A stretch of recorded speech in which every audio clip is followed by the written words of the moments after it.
Assalamualaikum warahmatullahi wabarakatuh. Waalaikumsalam Waalaikumsalam warahmatullahi warahmatullahi wabarakatuh. wabarakatuh. Mohon maaf Mbak, Pak Kiai ini tidak bisa on kamera. Mangga, Mbak Rasmini, monggo. Iya Pak Kiai. Aduh, Oke. terima kasih sekali pencerahannya hari ini Pak Kiai. Kelihatan sekali bahwa Pak Kiai ini sangat gigih pendekatan mubadalah ya, dan menurut saya itu sebuah amal jariah yang tidak terhingga gitu. Amin. Amal kita. Cuma saja memang tidak mudah saya pikir meyakinkan orang tentang mubadalah ini, karena kita sering terkendala dengan aspek-aspek kebahasaan suatu teks. Ya, katakanlah misalnya kita bicara soal mata itu perhiasan atau sesuatu yang menyenangkan. Sepertinya logika bahasanya memang dia lebih ke objek gitu. Itu satu. Sehingga kita perlu mungkin mencarikan, menonjolkan makna dari kata mata itu yang fokusnya adalah subjek. Itu yang pertama. Yang kedua adalah bahwa kelihatan tadi nampaknya Pak Kiai kemudian ketika menonjolkan sisi mubadalah dari teks ini adalah fokusnya ke solihah gitu. Dia Pak Kiai sepertinya tidak menyeimbangkan solihah dengan mar'ahnya sendiri gitu. Maksud saya bahwa ketika kata mar'ah dipakai dalam teks ini, itu kemudian dipandang mewakili mar'um juga gitu. Persoalannya adalah bahwa ketika Nabi misalnya ingin memandang laki dan perempuan masuk dalam teks itu, khususnya dalam konteks soleha ini, di sana kan juga ada hadis khairukum anfa'ukum linnas, ya.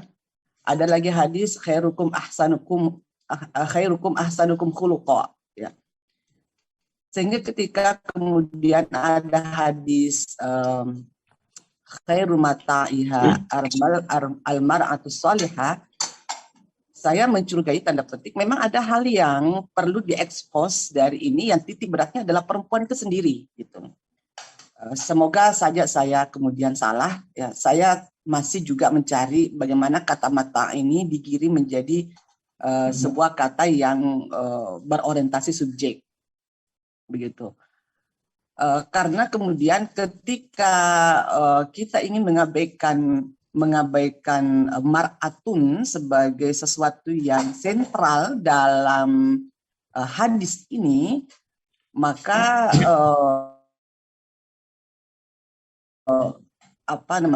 sepertinya hadis ini akan kehilangan substansinya gitu. Akan kehilangan substansi kebahasaannya, bukan substansi maknanya Pak Kiai, tapi substansi kebahasaannya gitu. Kita percaya bahwa tentu hadis-hadis yang seperti ini menghendaki kebaikan bersama, kebaikan kesalingan. Tapi ketika kemudian kata mar'ah di situ dipasang, kemudian disandingkan dengan solehah, jangan-jangan memang ada hal yang penting untuk dieksplor di situ terkait itu. Di hadis lain juga ada al-nisa imadul bilad fa in saluhatil bilad, kan seperti itu ya. Jadi hadis-hadis seperti ini memang saya kira untuk mensosialisasikan mubadalah sebagai sebuah pendekatan teks yang berperspektif gender, itu memang teks itu harus dicari bagaimana teks ini kemudian fokusnya kepada subjek, bukan fokus kepada objek. Karena kita akan mengabaikan aspek kebahasaan kalau kemudian hal-hal yang substansi dari teks itu kemudian kita abaikan seperti itu. Paling tidak maksud saya substansi dalam hal kebahasaannya, bukan dalam hal makna dari hadis itu gitu. Saya percaya Pak Kiai bahwa memang tidak mudah untuk mensosialisasikan mubadalah, sebagai sebuah pendekatan yang berperspektif gender ya. Kita orang-orang yang kemudian memperjuangkan kesetaraan gender itu aman ya, sangat welcome dengan pendekatan-pendekatan seperti ini. Tapi kemudian di luar sana yang banyak orang ahli bahasa kemudian menantang, loh kok ini fokusnya ke solehah. Kalau mau fokusnya ke solehah kan banyak hadis tadi seperti tadi khairukum anfa'ukum linnas ya, khairukum ahsanukum khuluqa. Ayo dong katanya, ini mar'atun solehah, bukan mar'un soleh yang ditulis di sini gitu. Mohon maaf Pak Kiai, saya kira itu yang saya bisa sampaikan. Mohon pencerahan selanjutnya. Assalamualaikum warahmatullahi wabarakatuh. Waalaikumsalam warahmatullahi wabarakatuh. Ini kayaknya perlu duduk manis bareng terkait dengan isu-isu ini karena ini aspeknya lebih metodologis dan tidak cukup dalam 2 jam bahkan juga tidak cukup ya. Jadi ada isu misalnya yang aspek yang pertama kan soal sosialisasi ini berat, tapi penting. Nah, menurut saya seperti kata Umar bin Khattab, kalau penting jangan anggap berat, ayo kita mulai, gitu loh. Kita mulai dan kita bisa melakukan dan ini adalah salah satu inspirasi seperti yang saya bilang, dari berbagai sisi, betul. Ada khairukum, ada dan lain-lain. Terus dibilang bahwa ini aspek kebahasaannya, substansinya kemana? Karena kan bahasanya mar'atun solehah, gitulah kira-kira ya. Kenapa solehanya saja, mar'atunnya saja? Ya bahasa itu kan diakui atau tidak pada prakteknya berkembang. Kenapa ada tafsir Quran berjilid-jilid? Itu karena perkembangan makna bahasa. Nanti pertanyaannya adalah, mana yang paling orisinal, mana yang substansi paling bahasa itu? Kalau arti sholat misalnya Bu, itu artinya banyak sekali. Ada ta'rifun urfiyun, lughawiyun, istilahiyun, syar'iyun. Itu bahasa sekali. Mana yang paling bahasa? Orang saja kalau yang ngomong seperti saya banyak sekali, akan dengan sendirinya mudah diterima. Dan itu masuk dalam aspek bahasa. Kias misalnya Bu, itu gimana aspek bahasanya? Banyak ulama menolak kias pada awalnya karena dianggap dari Yunani kias itu. Itu gimana itu aspek bahasa? Nabi ngomong kurma, tapi kok beras bisa masuk? Itu gimana logikanya? Aspek bahasanya kok zakat kurma, tapi zakat beras itu gimana coba? Itu banyak sekali pertanyaan saya bahas di situ kalau kita belajar usul fikih. Banyak banget Bu ya. Jadi kata-kata rojulun itu kata-kata laki-laki atau seseorang? Rojulun itu. Ya, silakan dicek di kamusnya. Itu laki-laki. Tetapi lalu berkembang menjadi seseorang. Itu gimana menjadi seseorang itu?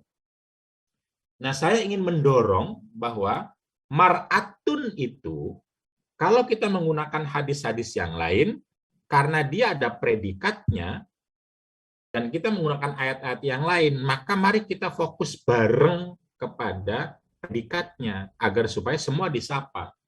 Tapi saya setuju dengan Ibu Rosmini bahwa pada akhirnya orang atau perempuan dalam konteks ini disebut karena punya kekhususan. Betul, mari kita sebutkan kekhususannya, misalnya unsur-unsur reproduksi biologis yang sering disebut oleh Mbak Nur dan oleh sampean juga tadi, begitupun sosialnya.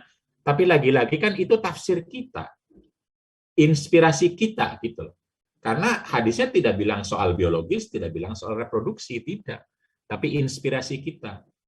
Nah, itu tantangan untuk kita semua tentu saja. Ya, monggo saja pakai yang lain boleh, maksudnya pakai ayat dan hadis yang lain boleh.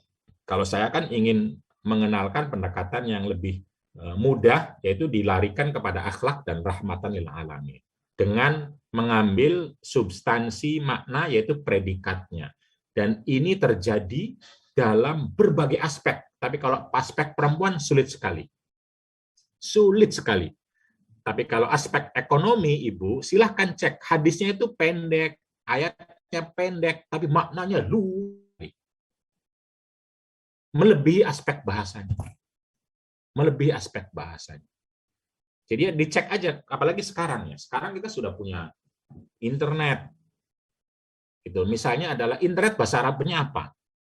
Hasub. Nah, hasub itu kan menghitung artinya. Itu bagaimana menghitung kok artinya internet? Ini aspek bahasanya mana ini? Ini kayak gitu-gitu loh. Itu banyak sekali, Bu. Banyak sekali. Sayyaroh artinya adalah mobil. Di Quran ada kata sayyaroh. Apakah artinya mobil di situ? Nah, itu bagaimana tuh aspek bahasa itu berkembang dan ya kenapa Quran lalu punya tafsir banyak, hadis punya tafsir banyak? Ya karena berkembang. Nanti kalau isu ekonomi terutama ya, isu dan lain-lain itu pengembangan tafsirnya eksesif sekali, banyak sekali. Tapi giliran isu gender, isu relasi laki dan perempuan, itu selalu diadili dengan ini bertentangan dengan qotni. Ini bertentangan dengan aspek bahasa. Bagus sih, tapi nggak ada contohnya. Bagus sih. Nah ini kan soal otoritas kalau menurut saya ya. Karena itu ya kita penting untuk bersuara bersama-sama. Kalau terus menyangsikan, boleh, kita perlu kritik untuk memperkuat bangunan, tetapi artinya adalah lalu kita tidak pernah memberi ruang yang cukup untuk logika, perspektif, metodologi yang itu akan menguatkan posisi kesalingan laki-laki dan perempuan. Gitu. Tapi kalau isu ekonomi yang nanti laki-laki lagi yang banyak menguat isu politik misalnya, itu sudah berkembang menjadi republik, demokrasi, apalagi parlemen, pemilu. Itu kan sudah di luar dari aspek bahasanya Al-Qur'an. Wa amruhum syuro bainahum. Itu aspek bahasanya apa tuh? Aspek substansinya apa? Dan kalau saya melihat istidlal atau dalalatul istidlal atau bagaimana sebuah kata memiliki makna, di usul fikih itu ya Allah perdebatannya dari mulai A sampai Z bahkan saling bertentangan satu sama lain dan itu sudah bisa dikatakan keluar dari aspek bahasa awalnya seperti apa. Karena itu kata doa banyak sekali. Tadi kata mataun misalnya. Itu apa ya? Ya dicek aja karena 35 tempat. Tidak hanya hiasan, tidak hanya objek. Dicek aja, nggak apa-apa. Kata-kata amtiah, kata-kata mata, itu siapa saja yang amtiah, siapa saja yang mata, atau apa saja, dan siapa subjeknya. Apakah betul hanya laki-laki subjek dari amtiah dan mata itu? Apakah cuma laki-laki yang punya amtiah dan punya mata misalnya? Itu bisa jadi penelitian tersendiri ya, silahkan, saya hanya memberi inspirasi awal. Hadis tentang mata juga banyak sekali. Hadis tentang dunia, ad-dunya, ini kira-kira siapa subjek dan objeknya? Apakah betulnya cuma laki-laki dan objeknya perempuan? Kata-kata ad-dunya itu. Maka seluruh kehidupan ini, laki-laki jadi subjek, perempuan jadi objek. Apakah begitu? Jadi kalau ada dunia, perempuan nggak menjadi subjek. Dia adalah orang yang menjadi objek. Dia bukan orang yang akan tergiur sama dunia misalnya, atau turukan dunia, tidak gitu, atau gimana gitu. Nah ini kan ada kata-kata insanun, kan perempuan juga masuk kata-kata insanun. Ada kata-kata nasun, ada kata-kata fardun, ada kata-kata mar'un, dan lain sebagainya. Apakah perempuan masuk khitab-khitab tersebut? Nah kalau masuk, ya menurut saya tidak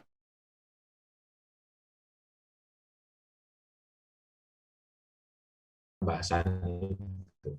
Bahwa perempuan punya pas dalam kondisi khusus setuju, tetapi aspek moral, aspek substansi maknanya bisa diperluas untuk orang-orang yang serupa. Ketika Al-Quran turun misalnya dengan bahasa Arab untuk orang Arab, pertanyaannya apakah hanya untuk orang Arab? Apakah tidak boleh diterjemahkan? Dulu penerjemahan Al-Quran itu haram dulu. Sekarang semua orang sudah bisa menerjemahkan Al-Quran. Karena dianggap Quran kalau terjemahkan akan hilang aspek bahasanya.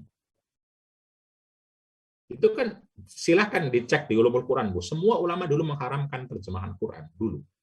Karena begitu diterjemahkan sudah hilang aspek bahasanya. Misalnya ya, sangat lokal, sedikit, dan terkungkung ketika diterjemahkan itu. Tapi kadang-kadang orang tidak bisa mengerti, tidak semua bisa bahasa Arab, maka ya penting atau bisa, atau kadang perlu dijelaskan dengan lebih luas lagi, lebih. Nah, penjelasannya kemana arahnya? Nah, ini kan problem, penjelasannya kemana arahnya. Makanya saya bikin kerangka rahmatan lil alamin dan akhlakul karimah, agar supaya tidak kemana-mana itu, terutama ketika mengambil inspirasinya. Jadi tentu saja tidak mudah. Kaburo dzalika alaina, kalau kata Umar bin Khattab, ini berat bagi kita. Tetapi kalau kita mau, punya niat, kita saling berdoa, saling menguatkan satu sama lain. Kalau ada pendekatan lain silahkan, tidak saya kira penting ya.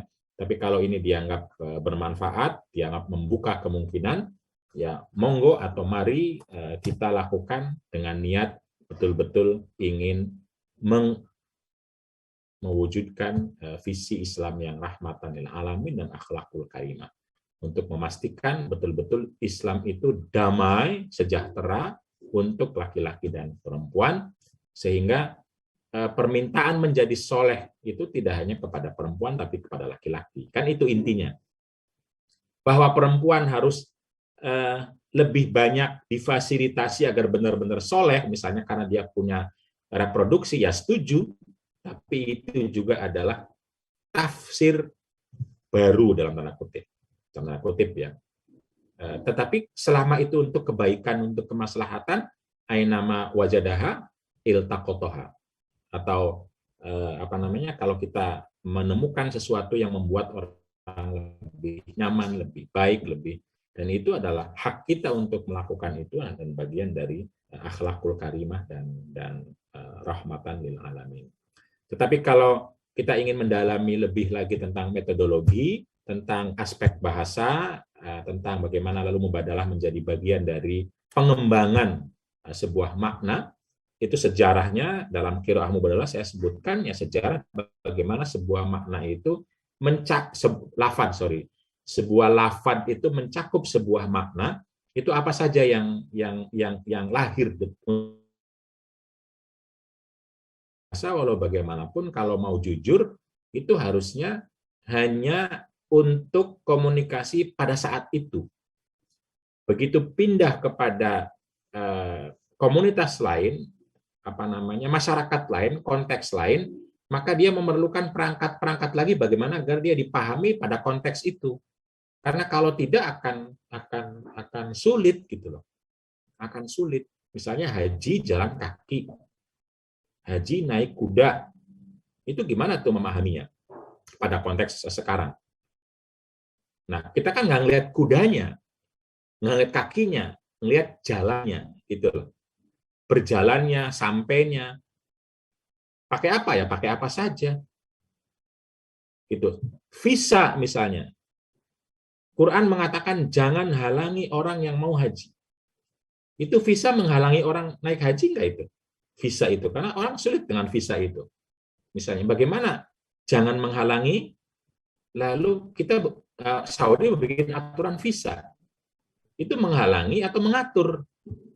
Nah, itu kan pemahaman kita sekarang, karena Qurannya tidak pernah bilang visa, tidak pernah bilang pesawat terbang, tidak pernah.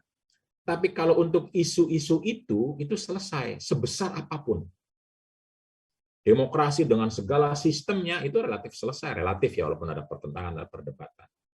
Khilafah juga sama, dulunya tidak seperti itu, tapi kemudian perkembangannya bagaimana kita punya perdana menteri itu gimana itu tuh? Gimana dalam arti aspek bahasa tadi, lagi-lagi masih aspek bahasa. Nah, yang dekat sekali seperti yang saya bilang, kata-kata rojulun gitu. Misalnya. Itu apakah artinya adalah orang atau artinya laki-laki? Kalau artinya laki-laki berarti perempuan tidak masuk. Kalau artinya orang, maka perempuan bisa masuk. Nah, hal yang sama nanti kata-kata mar'atun. Contoh yang paling kecil, kemarin saya bilang, Bu. Dakholat imro'atun fi hirrotin. Seorang perempuan masuk neraka karena urusan kucing. Nah, apakah imro'atun di sini artinya hanya perempuan? Atau siapapun yang memperlakukan kucing dengan buruk? Nah, ini pertanyaan saya. Nah, kalau siapapun yang melakukan kecenderungan buruk, ini kan berarti mubadalah gitu loh. Nah, maka mar'atun solehah di sini juga sama, siapapun yang soleh. Kenapa untuk urusan kucing tidak berlaku kata mar'atun, untuk urusan istri kok tidak berlaku? Nah, ini yang saya sebut dengan otoritas pada akhirnya, karena pengen perempuan saja yang harus soleha, laki-laki tidak perlu. Tapi urusan kucing, kata mar'atun tidak lagi penting. Nah, kata mar'atun soleha karena harus istri, menjadi penting kata mar'atunnya. Nah, kalau menurut saya, secara umum semua itu bisa kita ambil inspirasinya. Bahwa kita menjadi orang yang berakhlakul karimah atau sebaliknya. Kalau membawa kita kepada akhlakul karimah untuk berbuat baik dan seterusnya, maka itu adalah sesuai dan islami. Tapi kalau penafsiran kita sekalipun secara literal sangat jelas dan tegas, tetapi membawa kita menjadi orang yang tidak berakhlak, maka dia adalah yang bertanggung jawab, kalau kata Ibnu Arabi. Bukan hadis, bukan tafsir, bukan Quran, bukan ulama yang dia kutipnya, tapi dia yang tanggung jawab dan dialah yang akan masuk neraka itu. Kalau tafsirannya diambil untuk tadi, untuk mendiskriminasi, untuk merendahkan, menyalahkan, membebani gitu, tanpa alasan-alasan yang seharusnya gitu membebaninya. Nah, itu pendekatannya, tapi tentu saja saya setuju ini berat, ini tidak mudah, karena itu perlu kerjasama kita semua, termasuk Ibu Rosmini. Kayaknya perlu ketemu nih, kapan Ibu ketemu bareng-bareng berapa orang, nanti kita lanjutkan mubadalah seperti apa, karena ini memang betul berat, tetapi kalau kita gotong bareng, kita upayakan bareng, insya Allah yang berat itu akan ringan. Jadi berat sama dipikul, katanya ringan sama dijinjing. Gitu. Makasih Mbak Rosmini pencerahannya, saya kira ini menarik ya, suatu saat mungkin kita bisa kopdar untuk bicara lebih dalam mengenai metodologi ini.